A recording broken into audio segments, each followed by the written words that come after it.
Жалпы Алла тағала қандай да бір жаратылысын жаратса, ешқандай кемшіліксіз жаратқан. Алла тағаланың жаратылысынан ешкім кемшілік таба алмайды. Бірде Қожа Насыр жаңағы өрік жей берген тоймай кеткен ғой, сөйтіп айтады дейді. Осы Құдайда қызығы, осы өрікті неге қарбыз сияқты жарата салмайды? Егер де қарбыз сияқты жаратқан кезде бір жегенде тойып қалатын деп айтады. Сөйтсе өзі жаңғақтардың астында тұр екен, басына жаңғақ тық етіп түскен ғой.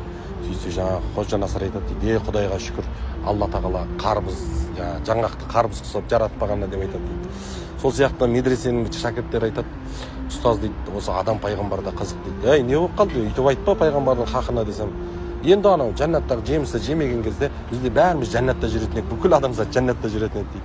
Мен айтып отырмын да, адам алейхиссаламның жәннаттағы жемісті жеуі ол күнәлі іс емес. Алла тағала жеме деді, бірақ жеп қоюының өзі күнәлі іс емес. Неге десең, Аллах тағала Құран кәрімде айтады, адамды жаратпастан бұрын не деді? Періштелерге инни жаилун фил арди халифа. Мен жер бетіне басшылықты, халифалықты жаратам деді. Яғни жер бетінің басшылығын басқаратын адамзатты жаратам деді. Демек, адам алейхиссаламның жәннаттан түсетіндігін оны жаратпастан бұрын Құдай тағала жоспарына құрып қойғанда қараңыз. Мысал үшін, мектептің мұғалімінің жылдық жоспары болады.